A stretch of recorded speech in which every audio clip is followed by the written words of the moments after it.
Mon encre est en Jésus. Marc chapitre 16. Nous lisons le verset 15 et le verset 16. Puis il leur dit, allez par tout le monde et prêchez la bonne nouvelle à toute la création. Celui qui croira et qui sera baptisé sera sauvé. Mais celui qui ne croira pas sera condamné. Que le Seigneur ajoute ses bénédictions à sa parole. Vous pouvez vous asseoir s'il vous plaît. Aujourd'hui nous allons parler du baptême d'eau. Notre titre aujourd'hui c'est le baptême d'eau. C'est bien de baptiser, parce que nous avons baptisé dimanche dernier. C'est bien de baptiser, mais c'est aussi bien de comprendre la symbolique du baptême. C'est très important de comprendre cela. Parce qu'il ne faudrait pas que les choses que nous faisons dans la maison de Dieu, nous devons comprendre ce que nous faisons. Alors nous allons parler du baptême d'eau. Donc le titre c'est le baptême d'eau. Et là où nous avons lu, dans Marc 16, nous avons lu à partir du verset 15. Je vais relire cela rapidement. Marc 16.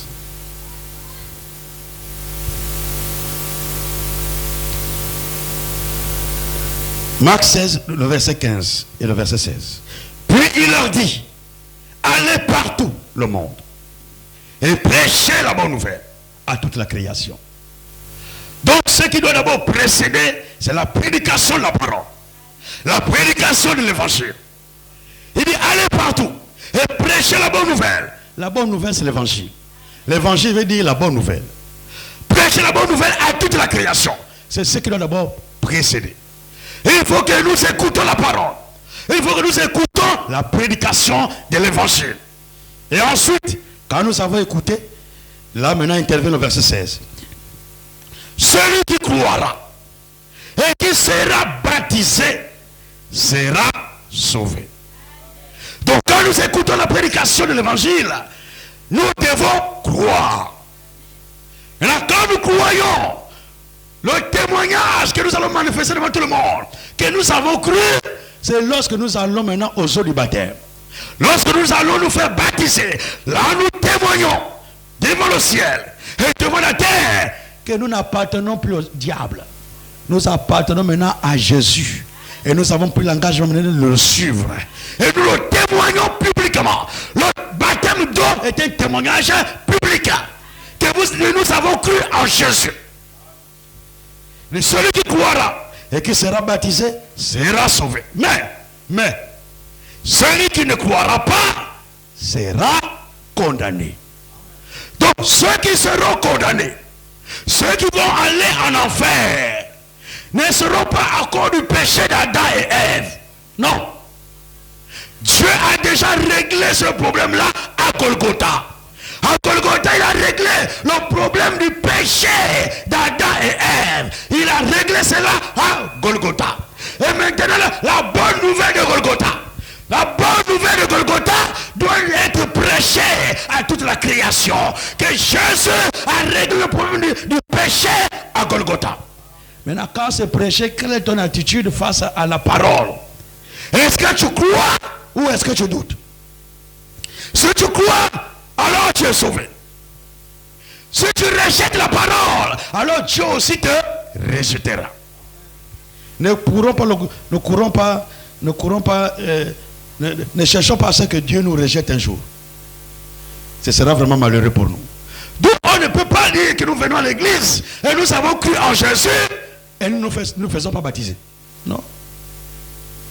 Il faut témoigner devant tout le monde que tu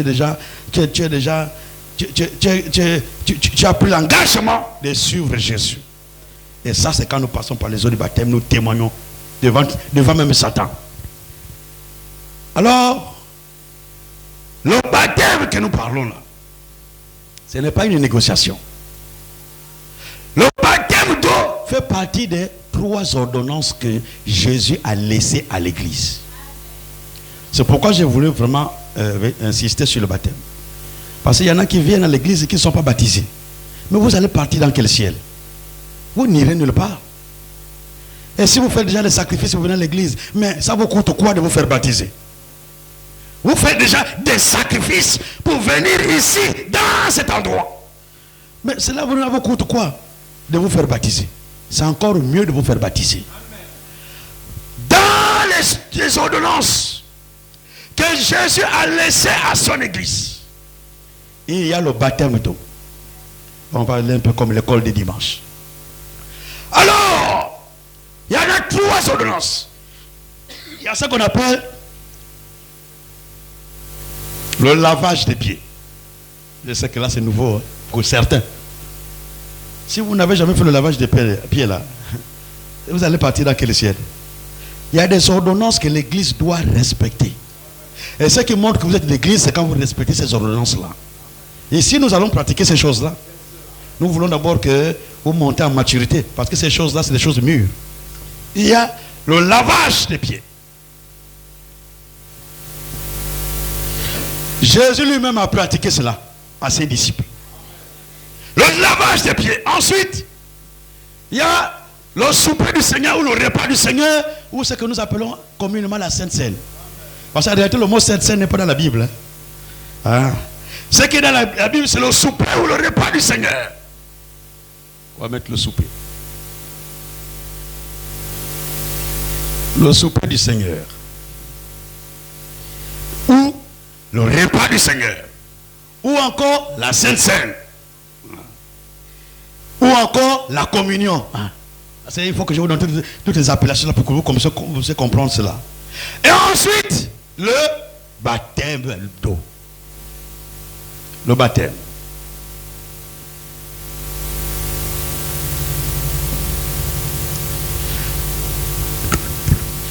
J'ai voulu mettre cela au tableau parce que c'est important. Ensuite, il y a le baptême d'eau. Là, j'ai inversé un peu l'ordre.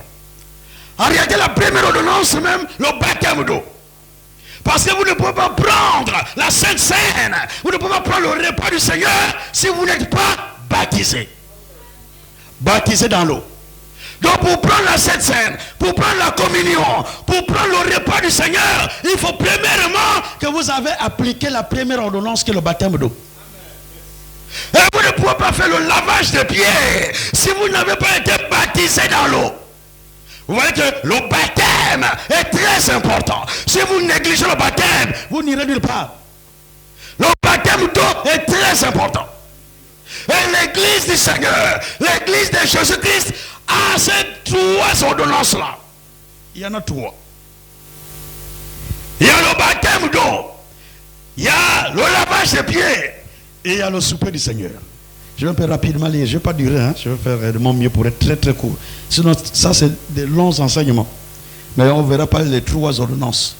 Aujourd'hui, nous allons parler que du baptême d'eau. Les 2 autres ordonnances, là, nous parlerons ça plus tard. Quand l'église va commencer maintenant, je vois que l'église sera prête à pratiquer ces choses-là. Nous allons enseigner sur le repas du Seigneur. Quand on dit repas, est-ce qu'il s'agit de dîner? Le français, il faut suivre bien le français. Parce que dans les églises, même après le matin, on prend la communion. On dit c'est le souper. On dit c'est le repas. Le repas, c'est le soir qu'on prend le repas. Le souper, c'est le soir qu'on le prend. Qu'on prend le repas du Seigneur. Alors, nous allons parler rapidement aujourd'hui du baptême d'eau. Mais, avant de parler, comme je vais vous donner juste quelques écritures en rapport avec les 2 premières ordonnances. Rapidement, je ne mettrai pas le temps là-dessus. Jean, chapitre 13.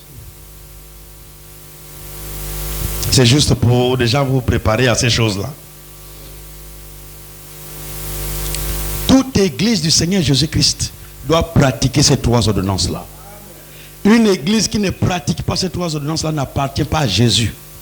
Vous pouvez faire des miracles, faire beaucoup de choses. Vous ne pratiquez pas ces choses-là, vous n'appartenez pas à Jésus.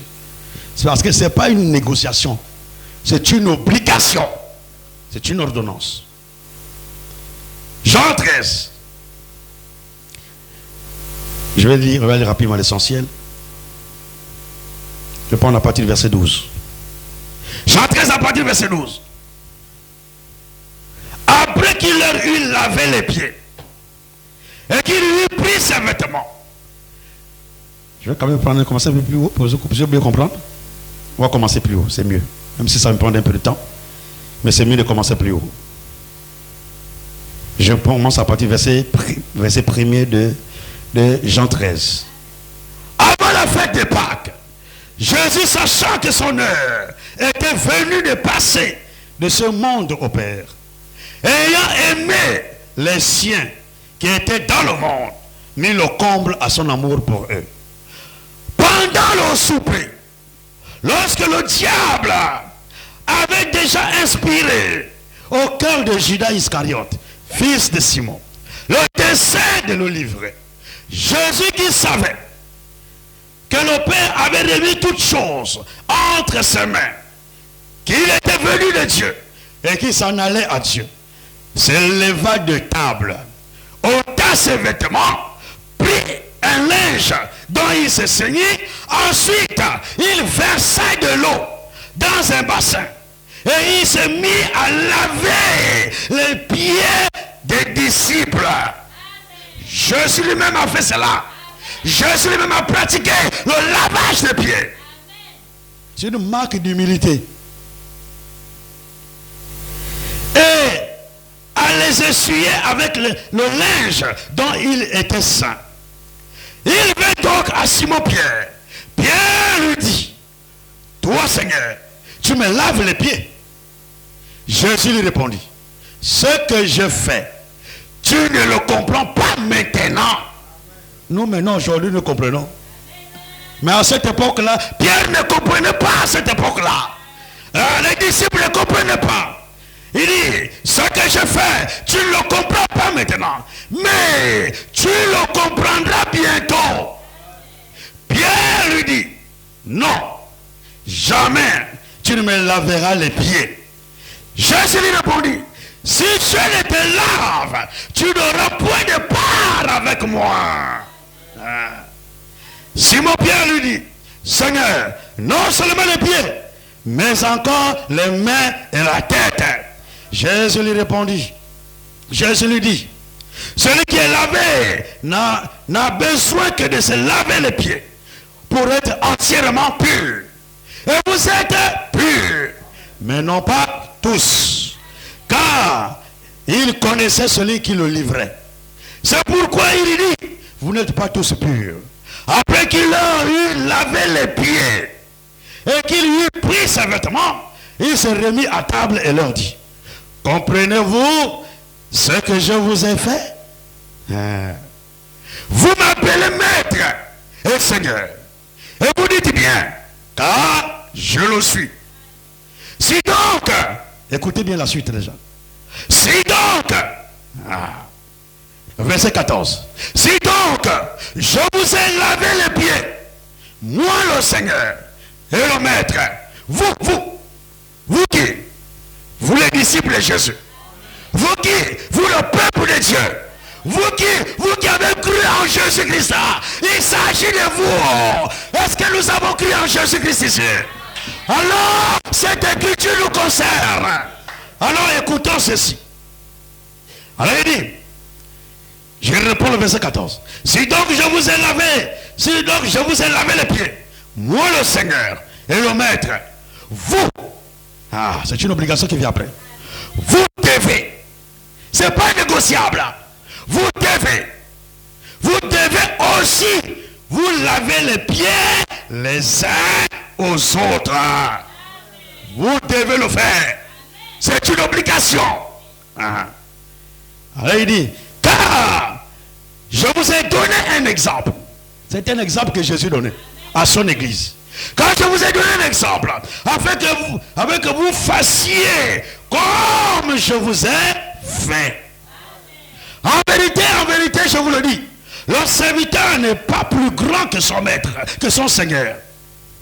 Le serviteur n'est pas plus grand que son Seigneur. Ni l'apôtre plus grand que celui qui l'a envoyé.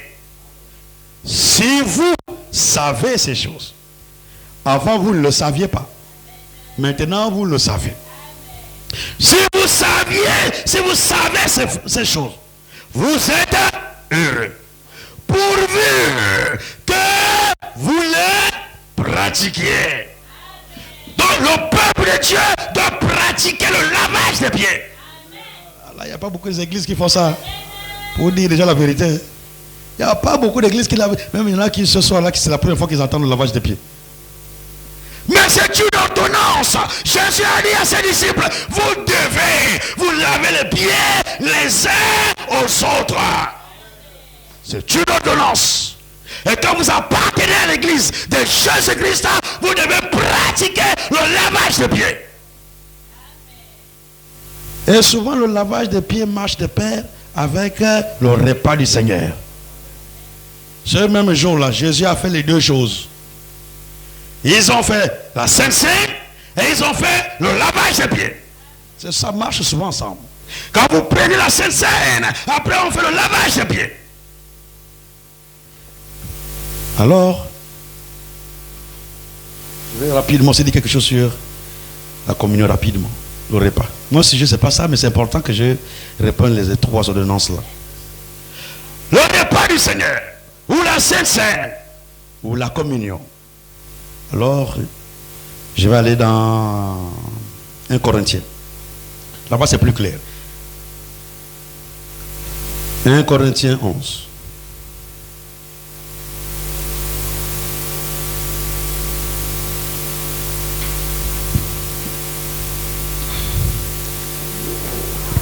Corinthiens 11. Et nous lisons le verset 23. Le verset 20, à partir du verset 23. Car j'ai reçu du Seigneur ce que je vous ai enseigné, ce que le Seigneur Jésus, dans la nuit où il fut livré, prit du pain, et après avoir rendu grâce, le rompit et dit, ceci est mon corps, qui est rompu pour vous. Faites ceci en mémoire de moi. C'est une obligation. La Sainte Seine est une obligation. La communion est une obligation. Une église qui ne pratique pas la Sainte Seine n'appartient pas à Jésus-Christ. Oui. Vous devez le savoir ici en tout. C'est très important. L'église doit pratiquer le repas du Seigneur. Je reprends cela. Le verset 24. Et après avoir rendu grâce, le rompit et dit, ceci est mon corps qui est rompu pour vous. Faites ceci en mémoire de moi. De même, après avoir soupé, il prit la coupe et dit, cette coupe est la nouvelle alliance en mon sang. Faites ceci en mémoire de moi toutes les fois que vous en boirez. Donc, à la Sainte Seine, il faut le pain et il faut la coupe. La coupe de vin et le pain. Je ne vais pas lire beaucoup parce que je n'ai pas beaucoup de temps. Et vous pouvez aussi aller dans Matthieu 26, là-bas aussi il en parle. Il en parle dans tous les évangiles, Matthieu, Marc et Jean. Et j'ai voulu prendre 1 Corinthiens 11 ici, parce que là je voulais vous montrer un peu plus de précision. Et ici c'est même l'apôtre Paul qui parle, qui n'était pas présent ce jour-là. L'apôtre Paul n'était pas le jour où Jésus a institué la Sainte Seine. Il n'était pas. Mais Jésus l'a révélé cela. Il a révélé ce qui s'était passé ce jour-là. Et l'apôtre Paul, il dit, vous devez aussi en pratiquer. Vous devez le faire en mémoire de Jésus. Et la Sainte Seine, là aussi, il y a beaucoup de soucis. Ce n'est pas le sujet de aujourd'hui. Mais je dois vous dire quand même quelque chose là-dessus. La Sainte Seine, ce ne sont pas des biscuits. Vous prenez les biscuits, vous êtes un royaume de Satan. Oui. Alors je dois vous dire la vérité. La Sainte Seine, ce n'est pas le chocolat, ce n'est pas les biscuits. La Bible dit, Jésus a pris du pain. Et si vous allez les évangiles, vous allez voir que c'est du pain sans levain. Ce n'est pas du pain pain de la boulangerie. Le pain de la boulangerie, on met la levure dedans. Vous savez quand même faire la pâtisserie sinon. Moi je fais parfois à la maison. Hein. La pâtisserie, les jeunes sœurs doivent faire la pâtisserie à la maison. C'est très bien. Le pain de la Sainte Seine n'est pas le pain de la boulangerie.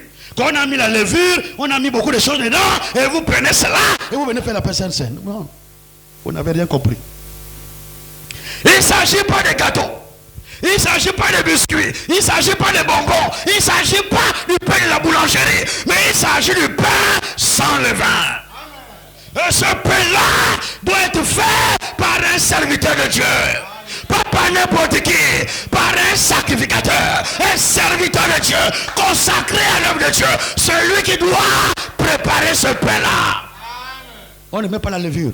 Tu fais seulement la pâte, seulement c'est tout. Tu n'ajoutes rien, pas de sucre, pas de sel, pas d'huile, rien. Tu fais seulement la levure, tu fais la pâte et tu mets au four. Et quand ça sort là-bas, ça doit sortir un seul pain. Ah. N'allez pas dans les églises où il y a plusieurs pains là. On prend plusieurs pains. Jésus a pris un pain. Ce jour-là, Jésus a pris un pain. Pas deux pains. Pas trois pains. Donc selon votre nombre là, faites un pain à la hauteur de votre nombre. Si c'est un pain qui est gros comme ça, faites un pain qui est gros. Oui, ça c'est fait. Pour les grandes assemblées, ils font quoi? Ils achètent, ils font des grandes salles, oui, des fours comme les fours de la boulangerie. Ils font comme ça pour faire un gros pain. Et quand on sort de là, maintenant on peut rompre. Parce que la Bible dit, Jésus prit du pain. Et il a rompu. Donc il a pris un pain comme ça. Il a rompu un morceau, il donne. Un morceau, il donne. Un morceau, il donne. Un morceau, il donne. C'est un seul pain. C'est un seul corps. Si vous prenez plusieurs pains, vous allez passer à côté de la signification de la Sainte Seine. La Sainte Seine, c'est tout un enseignement. C'est un seul corps. Et nous devons faire partie d'un seul corps. Le corps de Jésus-Christ. Il a dit ça, il a dit, je suis le pain de vie. Le pain là, c'est pas le corps littéral de Jésus. Mais cela symbolise le corps. Et ensuite, vous prenez une coupe. Une coupe. Une coupe. On met du vin de raisin. Des raisins. Fermentés. Alcoolisés. C'est la partie là que je ne vais pas souvent parler. Parce qu'il y en a qui comprennent mal et puis ils vont chercher maintenant à aller boire le vin. Yeah. Beaucoup de gens ne comprennent même pas bien les choses. Et même pendant la Sainte Seine, tu vas voir, surtout les frères. Quand il donne la coupe là, il prend la coupe là, il boit, il reste là longtemps avec ça. Il boit. Non, c'est parce que tu n'es pas encore né de nouveau. Tu es encore un pécheur. C'est juste symbolique. Tu me prends seulement une petite gorgée, tu rends. Donc on prend une coupe de vin de raisin fermenté, donc alcoolisé. Alors on prend et on fait passer. Jésus a pris, il a fait passer ça à ses disciples. Donc le premier disciple il boit, le deuxième premier disciple donne à l'autre, donne à l'autre, donne à l'autre. Ils ont fait le tour. Chacun prend une gorgée. C'est comme ça. Et c'est comme ça que nous pratiquons aussi la Sainte Seine. Nous allons le faire ici. Nous allons pratiquer la Sainte Seine. C'est la deuxième ordonnance. Nous avons vu le lavage des pieds, le repas du Seigneur, la Sainte Seine ou la communion. C'est pas ce qu'on va nous fabriquer là où je ne sais pas d'où ça sort. Ça revient même du Vatican. On fabrique depuis là-bas, on vous envoie ceci et puis vous prenez. Vous ne savez même pas avec quoi on a fabriqué ça. C'est vrai que la Bible dit, mon peuple périt faute de connaissances. Hein. Tout est dans la Bible. Tout est à l'intérieur de la Bible. Mais le peuple, je ne sais pas. Lisez la Bible. Méditez la Bible. Et n'acceptez pas tout. Prenez toujours ce qui est conforme à la Bible. Quand on vous amène les petits trucs là, qu'on vous donne là, comme ceux qui sont comme les petits ronds là, qu'on vous donne là, posez-leur la question qu'il s'agit de quoi. Expliquez-moi comment vous avez fabriqué ça. Nous, on prend seulement directement. Alors, la troisième ordonnance, qui est censée être la première, hein, c'est le baptême d'eau. Et là, c'est ce que nous avons lu dans Marc 16. Et c'est ce qui nous intéresse aujourd'hui. Marc 16, je relis ça rapidement. Marc 16, à partir du verset 15. Puis il leur dit, allez par tout le monde et prêchez la bonne nouvelle à toute la création. Celui qui croira et qui sera baptisé sera sauvé. Et dans Matthieu là-bas, je vais quand même lire cela aussi.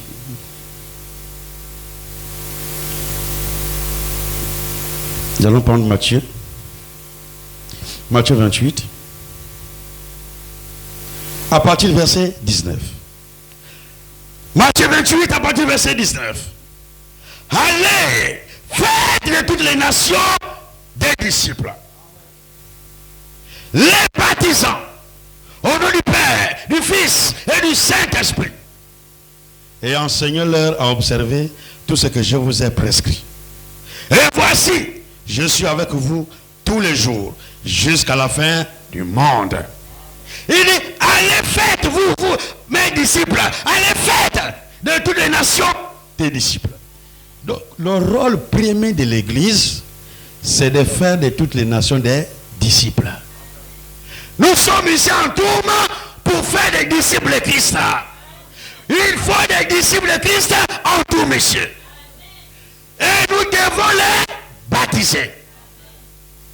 Il dit, je réponds, allez faire de toutes les nations des disciples, les baptisant. Il dit, allez, c'est une obligation. C'est une obligation d'aller faire de toutes les nations des disciples et de les baptiser. Donc le baptême est une ordonnance que Jésus aussi a laissée à son église. Et l'église doit aussi pratiquer le baptême d'eau. Pour tous ceux qui croient en Jésus, pour tous ceux qui croient à l'évangile, ils doivent se laisser baptiser. Donc quand nous avons cru, nous devons accepter d'aller aux eaux du baptême. Mais si vous n'allez pas aux eaux du baptême, il y a aussi un souci. C'est une ordonnance que nous tous devons pratiquer. Tous ceux qui sont ici doivent pratiquer l'ordonnance du baptême d'eau. Donc tous ici, si nous disons que nous sommes l'église de Jésus-Christ, nous devons être baptisés. Il n'y a pas beaucoup d'amen. Alléluia! Est-ce que nous sommes l'église de Jésus? Est-ce que vous êtes l'église de Jésus? Alors nous devons pratiquer le baptême d'eau qui est une ordonnance divine. C'est Jésus qui a dit de baptiser les disciples. Donc si quelqu'un n'est pas encore baptisé, il faut te faire baptiser. Le baptême ici que nous parlons là n'est pas le même baptême que les églises pratiquent. Le baptême que nous parlons là est le baptême que la Bible pratique. Nous ici c'est la Bible. Vous le savez, non? Nous c'est la Bible. Comme la Bible recommande, c'est comme ça que nous devons pratiquer. Nous ne faisons pas comme les églises, mais nous faisons comme la Bible. Nous ne faisons pas comme les églises, mais nous faisons comme l'écriture. C'est ça la différence avec nous. Oui. Le baptême se fait par immersion. Tous ceux qui se sont fait baptiser dans la Bible, on les a plongés dans l'eau par immersion, pas par aspersion. On ne va pas te jeter quelques gouttes comme ça là. Allez, laissez-moi vous dire ce soir, tout ça c'est satanique.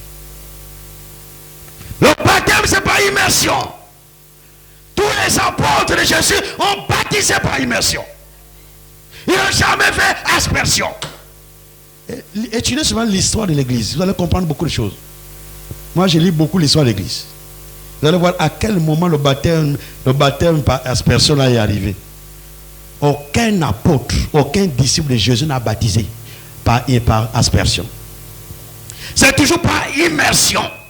Donc on te plonge dans l'eau. Et vous tu descends, et toi et celui qui te baptise, vous deux vous descendez dans l'eau. Et on te baptise. On te plonge dans l'eau. Tu dois rentrer dans l'eau. On ne doit pas te voir, même pas voir un petit cheveu dehors.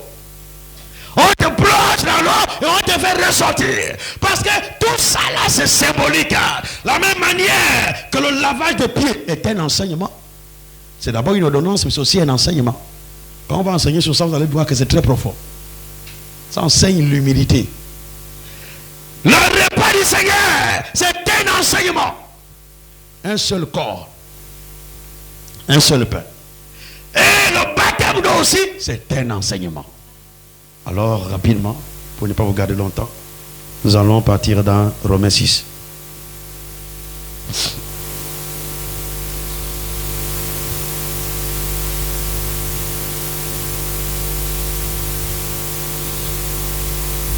Romains, chapitre 6.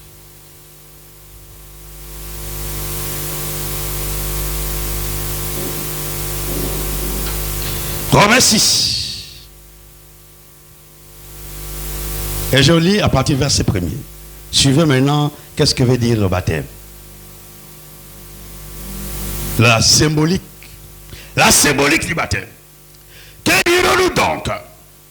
Demeurions-nous dans le péché afin que la grâce abonde? Loin de là. Nous qui sommes morts au péché, comment vivrions-nous encore dans le péché?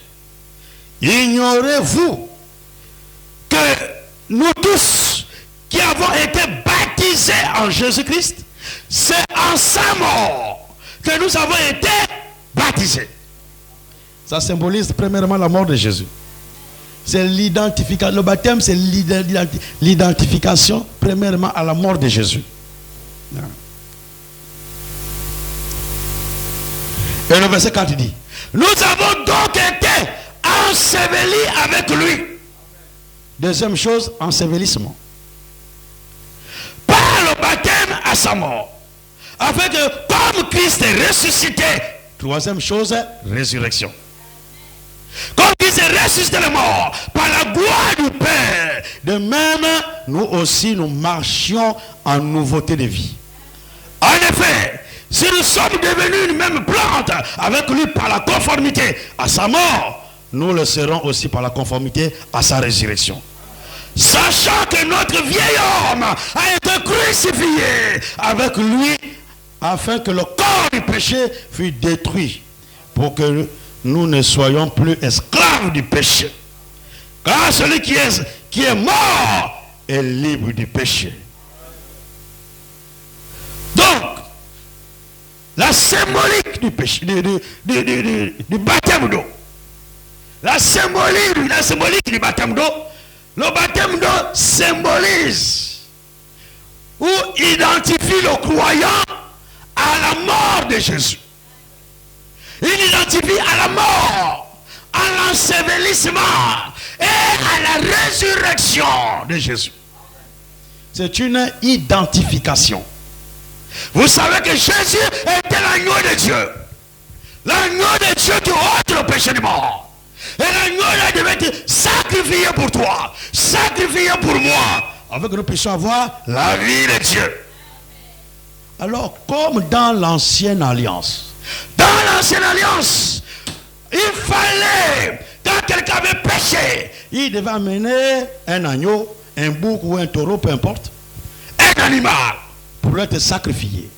Mais quand il amenait l'animal, il devait s'identifier à son animal. Il devait s'identifier à son sacrifice. C'est pourquoi le sacrificateur disait même au pécheur, celui qui avait péché, pendant qu'on est en train d'égorger son sacrifice, on dit, mets la main sur sa tête. Tu dois sentir comment la bête vibre. Alors, celui qui avait péché là, quand on sacrifie l'animal, il doit mettre la main là. Si tu n'as pas le courage, tu regardes à côté, même si tu regardes à côté, tu ressens la vibration de la mort de la bête. La mort de l'animal. On est en train de sacrifier l'animal à cause de toi. Parce que c'est toi qui as péché. Ce n'est pas l'animal qui a péché. C'est toi qui as péché. Jésus à Golgotha, il n'avait pas péché. C'est nous qui avons péché. Alors il a porté ton péché à Golgotha. À Golgotha, c'était un lot de péchés crucifiés. Crucifié. Ton péché crucifié. Mon péché crucifié. À Golgotha, Jésus n'est pas devenu pécheur. Parce qu'il y a des chanteurs qui chantent comme ça. Oh, à Golgotha, Jésus est devenu pécheur pour que je sois saint. Non. Jésus n'était pas pécheur. Un pécheur, c'est celui qui transgresse la loi de Dieu. Celui qui a péché contre Dieu. Jésus n'avait pas péché. Il n'avait jamais péché. Mais seulement, Jésus a porté ton péché. Il n'a pas péché, mais il a porté ton péché. C'est pourquoi à Golgotha, il a porté ton péché. Ton péché a été crucifié. Mais il n'était pas pécheur. Ceux qui chantent comme ça, ils doivent se repentir. Jésus n'a jamais péché pour qu'il soit pécheur. Pour que tu sois pécheur, il faut que tu pêches. Jésus bien pouvait dire aux pharisiens et aux sadducéens, il leur regarde et il leur dit, qui d'entre vous tous ici me convainquant moins de péché? Qui? Personne n'a pu lever le doigt pour dire non, Jésus, je t'ai vu le jour là sortir avec une femme quelque part. Jésus, je t'ai vu au bar en train de boire. Jésus, je t'ai vu. Personne! Il a lancé de vie devant tout le monde. Mais qui parmi vous ici me convaincra de péché? Personne. Jésus n'a jamais péché. Et il ne péchera jamais. En lui, il n'y a pas le péché. Mais seulement il a porté ton péché. C'est pourquoi le Père l'a abandonné sur le bois du Calvaire. Il pouvait dire, oh Père, pourquoi m'as-tu abandonné? Dieu ne cohabite pas avec le péché. Mais quand Jésus l'a crucifié, c'était ton péché qui était là. Il portait ton péché. Il portait ton péché. Mais le Père ne cohabite pas avec le péché. Le Père, Jésus est mort pas comme Dieu. Jésus est mort comme un homme. Dieu ne meurt pas. Et Dieu ne peut pas mourir. C'est pourquoi Jésus même vous dire, j'ai le pouvoir de donner ma vie et de la reprendre. Il a donné sa vie à Golgotha et il a le pouvoir de récupérer sa vie et de ressusciter. Quand le pouvoir de récupérer la vie là, ça c'est Dieu maintenant. Il a donné sa vie en tant qu'homme. Il est mort comme un homme. Il devait mourir comme un homme. Alors, quand il a ressuscité, il a ressuscité en tant que Dieu. Il a récupéré sa vie. Personne ne peut l'ôter la vie. Et personne ne peut l'empêcher de récupérer sa vie. Alors le baptême que nous pratiquons nous amène à nous identifier avec notre sacrifice. Le sacrifice de Golgotha, le sacrifice de Jésus-Christ. Nous nous identifions à sa mort, à son ensevelissement et à sa résurrection. Donc, c'est pourquoi on doit nous plonger complètement dans l'eau à la renverse. Pas devant, pas en terre, parce que c'est la mort. Tu dois identifier la mort et puis l'ensevelissement. Donc, quand tu vas aux eaux du baptême, tu dis, je suis déjà mort au péché. Avant d'aller aux eaux du baptême là, tu dis, moi je n'ai plus rien à voir avec le péché. Je n'ai plus rien à voir. Quand on dit mort au péché, tu n'as plus rien à voir avec le péché. Rien à voir avec les choses du monde. Rien à voir avec... C'est pas après ton baptême que tu vas commencer à dire, maintenant, je vais maintenant chercher à vivre la parole, non? Quelque chose se passe dans le croyant avant d'aller aux eaux du baptême. Quand tu écoutes la parole te touche. Alors là, quelque chose se passe là. Et quand tu te répands, parce que pourquoi il faut se repentir avant d'aller au baptême? Quand tu te répands là, c'est là où Dieu te sauve. Tu es déjà sauvé là. Là. Et quand tu es sauvé, c'est un sauvé qu'on amène aux eaux du baptême. Tu as déjà expérimenté le pardon des péchés. Dieu t'a pardonné. On t'amène aux eaux du baptême. Et là, tu vas là-bas, tu dis, je suis déjà mort au péché. Le péché n'est plus ma vie. Je ne pratique plus le péché. Les choses du monde ne me concernent plus. Je ne suis plus dans les choses du monde. Je suis mort au péché. Et ensuite, il faut l'ensevelissement. Il faut qu'on te plonge maintenant. On te plonge dans les eaux. Donc on te plonge à la renverse comme quelqu'un qu'on enterre maintenant dans la terre. Parce que tu es mort, il faut qu'on t'enterre, on t'ensevelisse. On doit t'enterrer. Alors, on t'enterre en te plongeant dans l'eau. Mais si on t'asperge comme ça là, on t'ensevelit pas. Il n'y a pas d'ensevelissement. Alors on te plonge. Et comme tu es plongé, tu es enseveli. Ensuite, maintenant, on te fait ressortir. Là, c'est la résurrection. Tu te typifies à la résurrection de Christ. Tu ressuscites maintenant à nouveauté de vie pour vivre rien que la parole. Tu prends l'engagement de vivre rien que la parole. C'est cela. C'est pourquoi on ne peut pas faire le baptême comme les autres font le baptême, sinon on fausse tout. Il faut aller dans l'eau qui vous arrive à un certain niveau pour que on puisse t'enterrer. On te plonge. Quand on t'a fini, on te plonge, on te fait ressortir, et c'est une seule fois. Jésus n'est pas mort 2 fois, 3 fois, 4 fois. J'étais baptisé au nom du Père, on te fait sortir. Tu es baptisé au nom du Saint-Esprit, il te fait sortir. Tu es baptisé au non, au nom du Fils, au nom du Père, du Fils et Saint-Esprit. 3 fois. C'est satanique. Hein? Allez-y dans les sciences occultes, vous allez voir ces choses. C'est des choses sataniques. Et quand vous acceptez ces choses-là, c'est des démons qui vont vous poursuivre. D'autres même, quand ils baptisent, ils font comme les momies là qu'on enterre, les momies en Égypte. Quand on enterrait souvent les pharaons en Égypte, là, on les croisait les bains. On les met comme ça, là, on les enterre comme ça.